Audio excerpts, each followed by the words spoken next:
ሰላም እንዴት ናችሁ? የፋሲካ በዓል ሲመጣ አብዛኛውን የክርስትና እምነት ተከታይ የበዓሉ ድምቀት የሆነውን የዶሮ ወጥን ማዘጋጀት ዋነኛው ትውስታው ይሆናል። ታዲያ 12 ብልት ያላት ምስኪኗ ዶሮ ለ16 ሰዎች መዳረስ ባለመቻሏ የተነሳ ከመረቁ እንዲበሉ በቤቱ አባወራ የተፈረደባቸው የቤተሰቡ አባላትም በዓልን ተከፍተው እያሳለፉ ይገኛሉ። ደራሲ ኢቲኤል ዮናስ ይህንን ታሪክ አማሌሌ እና ሌሎችም አጭር ልቦለዶች በተካተቱበት መጽሐፍ ላይ አባትየውና የፋሲካ ዶሮ በሚል ርዕስ ጽፎታል። እኔም ይህን አጭር ልቦለድ የፋሲካን በዓል ምክንያት በማድረግ ልተርክላችሁ ወደድኩ። መልካም በዓል እየተመኘውላችሁ ወደ ትረካው ልውሰዳችሁ። አባትየውና የፋሲካ ዶሮ በደራሲ ኢቲኤል ዮናስ። ጋሽ ፈራው በአንድ የመንግስት ቆዳ ፋብሪካ የጉልበት ሰራተኛ ናቸው። የሰፈር የልጅነት ጓደኞች አባት። ከመሸታቸው እትዬ ደጌ 5 ሴቶችና 4 ወንድ ልጆች አፍርተዋል። ከአራቱ ወንዶች ልጆች መካከል ታምሩና ተከተል አብሮ አደግና አብሮ አበድ ጓደኞቼ ናቸው። አንድ ትምህርት ቤት እንማራለን። ተከተል ታላቅ፣ ታምሩ ታናሽ ነው። ታላቅየው በቁመት አጭር፣ በባህሪው ጭምትና ልዝብ ነው። ታምሩ ደግሞ ተግባቢ፣ ጨዋታ ወዳጅ፣ የመንደሩ በጥባጭ፣ የሚደነቅ ሰራተኛ፣ ቁማርተኛ ማለትም ብይ ካርታና የመኪና ሰሌዳን በማየት የሚካሄደውን የሞላ ጎደል ጨዋታ ነው። በዚያ ላይ የዶሮ ቀበኛ፣ ጠብ የሚሸሽ፣ ትምህርት በቶሎ የማይዘልቀው ነበር። ከኛ ግቢ ፊት ለፊት የሰፈሩ ሜዳ አለች፣ ብዙ ያየንባት። ከትምህርት መልስ የሰፈር ውሬዎች ሁሌ ኳስ፣ ሸርተቴ፣ ብይ፣ ጠጠር፣ ካርታ፣ እንካ ሰላምታ፣ እንቆቅልሽ ለመጫወት በሜዳዋ እንሰባሰባለን። መሽቶ እናቶቻችን ጆሮቻችንን እየመዘለጉ ወደ ቤት እስኪያስገቡን ድረስ ከሁለቱም ጋር ልጅነትን አጣጥመናታል። ከሁሉም የጥቤ ሰፈር ልጆች መካከል ታምሩና ተከተል እጅግ በጣም አባታቸውን ይፈራሉ። እናታቸውን ግን ከመጤፍ አይቆጥሯቸው። ጋሽ ፈራው ዘወትር ከመስሪያ ቤታቸው ወደ ሰፈር የሚመጡበት ሰዓት በእነ ታምሩ ብቻ ሳይሆን በሜዳዋ ልጆች ጭምር ይታወቃል። ዘወትር በስራ ቀኖች ከምሽቱ 11 ሰዓት ከ40 ግፋ ቢል ደግሞ 11 ሰዓት ከ45 ላይ ባርኔጣ ደፍተው ካቦርታ ደርበው በአንድ እጃቸው የምሳቃቸውን በሌላኛ እጃቸው ከዘራ እንደጨበጡ ሁሌም ሜዳው ላይ ይከሰታሉ። ወንድማማቾቹ አባታቸው የጨዋታ ሜዳው ላይ ከመድረሳቸው በፊት ወደ ቤታቸው ይፈረጥጣሉ። ድንገት ግን ጨዋታ አታሏቸው እነ ታምሩ በሜዳው ላይ ከተገኙ ጋሽ ሽፌ በያዙት ከዘራ አፈር ከድሜ እያበሏቸው እያካለቧቸው ወደ መኖሪያ ቤት ይሰዷቸዋል። ከገጠር ለስራ የመጡ ዘመዶቻቸውን ጨምሮ 16 ቤተሰብ የሚያስተዳድሩት የእነ ታምሩ አባት ከስራ መልስ የሰፈራችን ሜዳ ላይ ሲደርሱ ልጆቻቸው በሜዳዋ መኖራቸውን ኮስተር ቆፍጠን እንዳሉ ገልመጥ አድርገው ይመለከታሉ። ፈገግታ በፊታቸው ታይቶ አይታወቅም። እኛን ገርምመው ሜዳዋን አሳብረው ወደ መኖሪያ ቤታቸው መታጠፊያ ላይ ወደሚገኘው ጠጅ ቤት እንደተጀነኑ ይገባሉ። ካልታመሙ በቀር አንድም ቀን ጠጅ ሳይቀምሱ አያድሩ። ጋሽ ሽፌ በቤተሰቦቻቸውና በእኛ ፈልፈላዎቹ ብቻ አይደለም የሚፈሩት። ኃይለኛ፣ ዱለኛና ነገረኛ በመሆናቸው ከጠጅ አጣጪዎቻቸውም ከመንደሪቱ ነዋሪዎችም ዘንድ አንድም ሰው ደፍሯቸው አያውቅም። የተለመደውን አደራርሰው ጠጅ ቤቱ ሲዘጋ ከጠጅ ቤቱ 1-2 ምዕራፍ ርቀት ላይ 15ቱ የቤተሰቡ አባላት ወደሚገኙበት ቤታቸው ይገባሉ። የእነ ታሜ አባት በጠጡት ጠጅ ግፊት በየምሽቱ በቤታቸው የሚፈጥሯቸው ጉዶች ጠዋት ላይ ለኛ ለውሬዎቹ በትኩስ ይቀርቡልናል። አባቱ ማታ ቤት ውስጥ የሚያደርጓቸውን አሳዛኝና አስቂኝ ሁኔታዎች በማለዳ የሚተኩሰው ታሜ ነው። ታዲያ በብዛት አንድ ትምህርት ቤት የምንማር የሰፈር ጓደኛ ማማቾች ከታሜ አፍ የሚወጣውን የቤታቸውን ገመና ለመስማትና ወደ መማሪያ ቤታችን ለመጓዝ በመጫወቻ ሜዳችን ዙሪያ ባሉ ድንጋዮች ላይ በየጠዋቱ ተኮልኩለን እንጠብቀዋለን። ጋሽፌ ከወር ደመወዛቸው ላይ ለጠጃቸው አብዝተው ቀሪውን ደግሞ ለቤተሰቡ እንዲሆን ለሚስታቸው ይረውሩላቸዋል። ገንዘቡ አንዲትም ቀዳዳ እንደማይደፍን የታሜ እናት ቢያውቁም ባላቸውን እንዲጨምሩ የመጠየቅ ጉልበቱ የላቸው። ይህን ጉድለት ለመሙላት ታዲያ ሁሉም የቤተሰቡ ማህበርተኛ ቀን ተሌት በየፊናው እንዲማስን ተፈርዶበታል። ጠግቦ ሳይሆን ቀምሶ ለማደር እትዬ ደግን ጨምሮ። ታሜ ታዲያ ከአራተኛ ክፍል ጀምሮ ለምግቡ፣ ለጫማው፣ ለልብሱ፣ ለቁማሩ የትምህርት መሳሪያዎችን ለማሟላት ሲል የላባ አደሩን ዓለም በልጅነቱ ተቀላቅሏል። ሸንኮራ፣ ቆሎ ወዘተ ማዞር፣ ለታክሲዎች ሳንቲም መሸረፍ፣ ልዩ ልዩ የሰፈር ውስጥ ሽቄዎችን መሸቀል፣ ብቻ ከተገኘ ሰርቶ ካጣ አጭበርብሮ ገንዘብ መስራት የታሜ ግብሩ ነው። እንዲህም ሆኖ ወዲያ ወዲህ ብሎ የሚያገኘውን ገንዘብ ለብቻው አያጠፋውም። ቪዲዮ ቤት የሚጋብዘን፣ ትምህርት ቤት ውስጥ ደግሞ የፕሪም ፍሬ፣ የጀላቲ፣ የጮርናቄ ወጫችንን የሚሸፍነው እሱ ነው። ታሜ የልጅነት ሆቢ ሆኖበት ይሆን አላውቅም፣ ዶሮ በጣም ይወዳል። መብላት ሳይሆን ማርባት። እድሉ ሆኖ ግን አይበረክቱለትም። የሚፈለፈሉት ዶሮች የድመት፣ የጭልፊት አሊያም የሸልመጥማጥ ሲሳይ ይሆኑበታል። ቢሆንም ተስፋ አይቆርጥም። አንዳንዴ ገንዘብ ሲጠርበት እንቁላል አልጥል ያለችውን አንዷን ዶሮ ከመንደሩ የግማሽ ሰዓት የእግር መንገድ ርቀት ላይ ወዳለችው ገበያ ይዟት ይሄዳል። ገበያው ረቡዕና ቅዳሜ ይዘረጋል። በሰፈራችን ካለው ክተት ሱቅ አንድ እንቁላል ገዝቶ እንቁላሉን በብብቱ ሸጉጦ የሚሸጣትን ዶሮ ደግሞ በአንድ እጁ አንጠልጥሎ ወደ ገበያ ይዘልቃል። ከሰል ተራን፣ ጭድ ተራን አቋርጦ ወደ ዶሮ ተራው ሲደርስ ድምፁን ጎላ አድርጎ እየተንጎራደደ ምርጥ እንቁላል ጣይ ቄብ ዶሮ ይችቱላችሁ ተመልከቱ በማለት በግራ እጁ ያንጠለጠላትን ንፉግ ዶሮ ወደ ላይ ከፍ ያደርጋታል። ለገበያተኛው እያሳየም ይህች ጉደኛ ዶሮ ናት አሁን እንቁላሏን እጄ ላይ ዱብ ያደረገችው፣ ታምረኛዋን ዶሮ በጥሩ ዋጋ የሚወስድ እያለ ብብቱ ውስጥ ሸጉጦ ያመቀውን የግዢ እንቁላል በቀኝ እጁ መዳፍ ሽቅብ ሰቅሎ በማሳየት ሰውን ያሞኛል። ዶሮዋን ከእንቁላሉ ጋር መርቆ ሸጦም ይመለሳል። ይህን የመሳሰሉ ጀብዶች እየሰሙ ትምህርት ቤት መሄድ ማን አይወድም ታዲያ? ከዕለታት በአንዱ የማዕዶት ዕለት በጠዋት ወደ ትምህርት ቤት ለመሄድ የዘወትር መገናኛና መጫወቻ ቦታችን በሆነችው ሜዳ ዙሪያ ድንጋዮች ላይ ተቀምጠን ፀሐይ በመሞቅ ታሜን እየጠበቅን የፋሲካ ዕለት ሰርቀን ስለጠጣነው ጠላ፣ ስለበላነው የዶሮ ብልት እናወራለን። ግማሾቻችን አዲስ በተገዛልን፣ አንዳንዶቻችን በታጠቡ ነባር ልብሶቻችን ዘንጠናል። ከሳምንት በላይ ቀንም ሌሊትም በመልበስ ብዛት ያደፈ ልብሱን ሳይቀይር ጓደኛችን ታሜ ደብተሩን በግራ እጁ እንደዘበጭ ጨብጦ እግሩን እያንሻፈፈ ፊቱን ዘብዝፎ አንገቱን ቆልምሞ እኛ ዘንድ ደረሰ። በታምሩ መምጣት ሁላችንም ከተቀመጥንባቸው ድንጋዮች ብድግ ብድግ አልን። ሰላምታ ሳንሰጠው ምን ሆነ ነው እስካሁን የቆየው? አስጠበቅከን እኮ አልነው እየተንጫጫን እግሮቻችንን ወደ ትምህርት ቤታችን አቅጣጫ እያሳዝን። ታሜ ለጫጫታችንም ለጩኸታችንም አንዳች ምላሽ ሳይሰጥ እንደተንከረፈፈ ጉዞውን ተቀላቀለ። ለነገሩ ተውት አለ ከመካከላችን አንዱ። ለምን ቆየክ ብለን እንዳንጮህበት ሆነ ብሎ ነው ያኮረፈው። ይሄኔ እኮ ለፋሲካ ከተሰዋው ዶሮ አንዱን ብልት እንደ ሃርሞኒካ አፉ ላይ ሰክቶ ይሆናል እኛን እዚህ የጎለተን ብሎ የእኛን ድጋፍ በአይኖቹ ጠየቀ። እኛም አላሳፈርነው በአይንም በጥርሳችንም።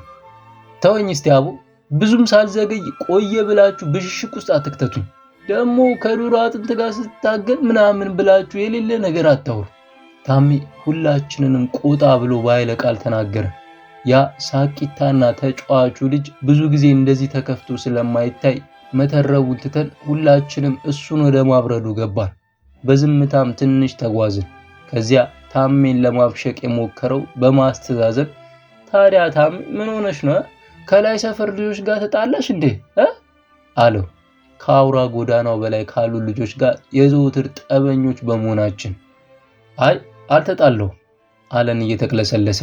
ትንሽ ቆይቶ ያው እንደተለመደው ያ ፋዘር ነው ያበገለኝ ብሎ ፊቱን አጨለሙ።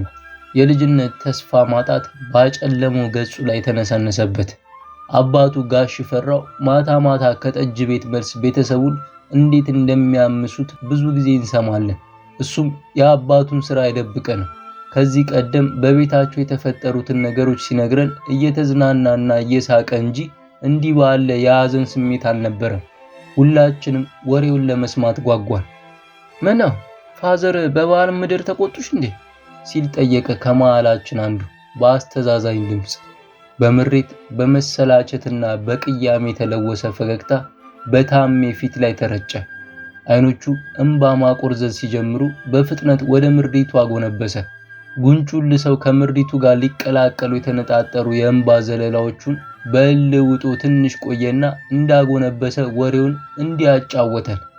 ቅዳሜ የፋሲካ ዋዜ ማለት ማዘርን ጨምሮ ሁላችንም ለ9 ሰዓት ደርሶ ጾሙን በዶሮ ወጥ ለመፍታት ቋምጠናል። ፋዘር ከጠጅ ቤት ስላልመጣ እየጠበቅነው ነበር። ሁለቱ እህቶቼ ከማዘር ጋር ዶሮ ወጡን ይሰራሉ። ከእኔ በስተቀር ሌሎቹ በየወንበሩ ላይ ተኝተዋል። ፋዘር በጊዜ አልመጣም።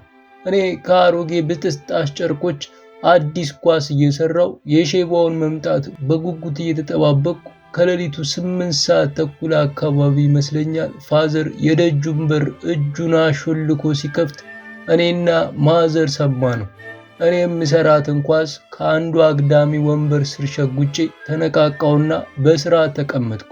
ማዘር ደግሞ በየፊኖ የተኙትን ልጆች አዋክባ ቀሰቀሰቻቸው። ያው ፋዘር መምጣቱ ስለታወቀ ሽር ጉድ ተጀመረ። ተኝተው የነበሩት ፊታቸውን በመታጠብ ተነቃቅተው ቦታቸውን ያዙ። ፋዘር የተገረበበውን የሳሎን በር በኃይል በረግዶ ወደ ውስጥ ዘለቀ። በቆመበት ሆኖ የእሱ መምጣት ቁጭ ብለን የምንጠብቀውን ገርመም አድርጎ ተመለከተን። ደግሞ አይኑ እንዴት ያስፈራል መሰላችሁ። ማዘርም ዶሮን ከምታበስልበት ቦታ በመነሳት የፋዘርን ከዘራና ኮፍያ ከእጁ ተቀብላ የሳሎኑ በር ጎን አስቀመጠች። ሽማግሌውን ወደ ውስጥ አስገባችና በሩን ዘጋችሁ። በቆመበት ምንድነው እስካሁን የጎለታችሁ? ለምን አልተኛችሁ? አለን። ሁላችንም ፈርተን ጸጥ። አትመልሱልኝም እንዴ? የምን ጥጋብ ነው? ሲል እንደገና አንባረቀብን። ካሁን ምን ይፈጠር ይሆን በሚል ስጋት አንገታችንን ወደ ቤቱ ወለል ደፍተን ተርበደበድን። ማዘር በውጥረቱ መካከል ጣልቃ ገብታ ሽፈራው ዛሬ እኮ ጾም ለመፍታት አንተን ቁጭ ብለን እየጠበቅን ነው፣ አረፍ በል ብላ በማባበል ወደ መቀመጫው መራችሁ። ትንሽ ተንገዳግዶ መቀመጫው ላይ ዘፍ አለና በረጅሙ ተነፈሰ። ዓመት በዓል ፋሲካ ክርስቶስ ከዛሬ ስንት ዓመታት በፊት መቃብር ፈንቅሎ ሞትን ድል አድርጎ ለትንሣኤ በመብቃቱ ይህን መከራና ድሉን አስበን ጾመን ከዛም ጾማችንን በዶሮ ወጥና አጥንት ብሎ ትንሽ ፍዝዝ ካለ በኋላ በሉ እንግዲህ ይህችን ጣቱን ከማዘር እግር ስር ወዳለው ድስት እየጠቆመ ይቺ ዶሮ በክርስቶስ ትንሣኤ ምክንያት እንክትክት አድርገን እንብላት፣ ሂዱ በሉ እጃችሁን ታጠቡ ብሎ አዘዘ። እኔ ከሁሉም በፊት ብድግ አልኩና ታጥቤ መጣሁ። ሌሎችም እየታጠቡ በየቦታቸው ተቀመጡ። ለፋዘርም የእጁ ቀርቦለት ተለቃለቀ። እሱም ሁሉም በቡድን መቀመጡን አየ። ለሱና ለማዘርም ፊት ለፊታቸው እንጀራ በትሪ ተቀመጠ። ወጡ መድረሱን ማዘርን ጠይቆ ካረጋገጠ በኋላ ሁልጊዜ በደረት ኪሱ የሚይዘውን የቴፕ ካሴት አውጥቶ በሌባ ጣቱ እያሽከረከረ ከመቀመጫው ተነሳ። እየተንገዳገደ ጭልፋውን ከድስቱ ክዳን ላይ አነሳና ድስቱን ከፈተው። የዶሮ ወጡ ሽታ ቤቱን ሲሞላው ሆዴ ተላወሰ። የቴፕ ካሴቱን ከድስቱ ክዳን ጋር በአንድ እጁ ጭልፋውን ደግሞ በሌላኛው እጁ ጨብጧል። ጉሮሮን ጠራረገና እንግዲህ ከእናታችሁ በስተቀር ሁላችሁንም አንድ በአንድ ጥያቄ ጠይቃችኋለሁ አለን። ማዘር ግራ ገብቷት ታየዋለች። ጭልፋውን ወደ ድስቱ ሆድ ውስጥ ከተተውና ወጡን ገልበጥ አድርጎ ቀና አለ። የሁላችንንም ታላቅ ስሟን ጠርቶ የመጀመሪያዋ ተጠያቂ አንቺ ነሽ አላት። ሌሎቻችሁ ደግሞ ወደዚች ምድር እንዳመጣጣችሁ ቅደም ተከተል ትጠየቃላችሁ ብሎ በያዘው ጭልፋ ከድስቱ ውስጥ አንድ የዶሮ ብልት አወጣ። እሺ ይሄ የዶሮ ብልት ስሙ ማን ይባላል ሲል ታላቃችንን ጠየቃት። እሷም ወደ ጭልፋው ጠጋ ብላ የዶሮውን ብልት ከተመለከተች በኋላ መላላጫ ብላ መለሰች። ትክክል ነሽ፣ በይው በደንብ አየሽው? ጭንቅላቷን በአዎንታ ነቀነቀች። ተቀመጭ አላት። አሁን ሁላችንም ትንሽ ግራ ተጋባን። ጥያቄው ቀጥሏል። ከገጠር ከመጡት ዘመዶቻችን በስተቀር ፋዘር በጭልፋ ለሚያሳያቸው የዶሮ ብልት ጥያቄ ሁሉም የኔ ታላላቆች ምላሽ እየሰጡ ተራው እኔ ጋር ደረሰ። ተነስ ጎረምሳው አለኝ። እኔም ነገሩ ሁሉ ግራ ግብት እንዳለኝ ከመቀመጫዬ ብድግ አልኩ። ፋዘር አንድ የዶሮ ብልት ከድስቱ አውጥቶ ሲያየው ከኔ በፊት ባሉት ተመልሷል። ወደ ድስቱ መለሰው። ሌላ አጥንት በጭልፋ አውጥቶ ካየው በኋላ አንተ ደግሞ የዚህን ስም ንገረኝ አለ። ማዘር እግዜር ይስጣትና 12ቱንም የዶሮ ብልቶች ከነስማቸው አስተምራናለች። ይሄማ መቋደሻ ነው አልኩት። ትኩር ብሎ ካየኝ በኋላ ጎበዝ አንበሳው፣ ታዲያ መቋደሻ ማን ነው የሚበላ አለኝ። አባትና እናት ብዬ መለስኩለት። በጣም ትክክል፣ በል በደንብ ያው በደንብ አየው አይደል አለኝ። ከአዎንታዬ በኋላ በቃ ቁጭ በል ብሎ በረጅሙ ተነፈሰ። ለቀሩትም ተመሳሳይ ጥያቄ እየወረወረ በደንብ ይዩት እያለ አስቀመጣቸው። በኋላ ከገጠር የመጡት 4 ዘመዶቻችን ሳይጠየቁ የዶሮዋ ብልት ጥያቄና መልሱ ተጠናቀቀ። ከዚያም ሁሉም ለመብላት መዘገጃጀት ጀመረ። ድስቱን ከርኖ ጭልፋውን ከላይ አስቀመጠው። እንደምታውቁት አለ ፋዘር፣ ዶሮ 12 ብልቶች አሏት። እናንተም መልሳችኋል። ነገር ግን አንድ አጥንት ለዛውም የክርስቶስ የትንሣኤ በዓልን ለማክበር የጾመ ሰው ለሁለት እንዲበላ አልፈቅድም። አንድ የዶሮ ብልት ለአንድ ሰው ነው። የዚህን በድስት ውስጥ ተበታትኖ ያለውን ዶሮ ብልት ብንቆጥረው 12 ነው። እኛ ደግሞ 16። ማዘርም እኛም በጣም ተወዛገብን። ስለዚህ ውድ ቤተሰቦችና ዘመዶች 2 ዶሮ አርደን 24 የዶሮ ብልት ድስታችን ማብሰል እንድትችል ለመጪው ፋሲካ ሁላችን በርትተን እንስራ። በአንዱ ትከሻ ላይ ተንጠላጥሎ ዶሮ መብላት ያስነውራል። ደጌ ለልጆቹ ከዶሮዋ መረቅ ጨልፊላቸው አላት። አጥንት አይደለም ቆዳና ጉሮሮ እንኳን በአንዳቸውም ገበታ ላይ እንዳለ ሲል ማዘር ላይ ማስጠንቀቂያ ያዘነበባት። በሉ ልጆች እናታችሁ ወጥ ታውጣላችሁ አለን። እንዳለው ትሪያችንን ወደ ማዘር በመውሰድ የዶሮ መረቅ ብቻ ተደረገልን። ለነሱ በተዘጋጀው ትሪ ላይ ደግሞ ማዘር ወጡን ስትጨምር መቋደሻውን ፈልጊና ውጪ ሲል አዘዛት። እሷም ፈልጋ ጨለፈች።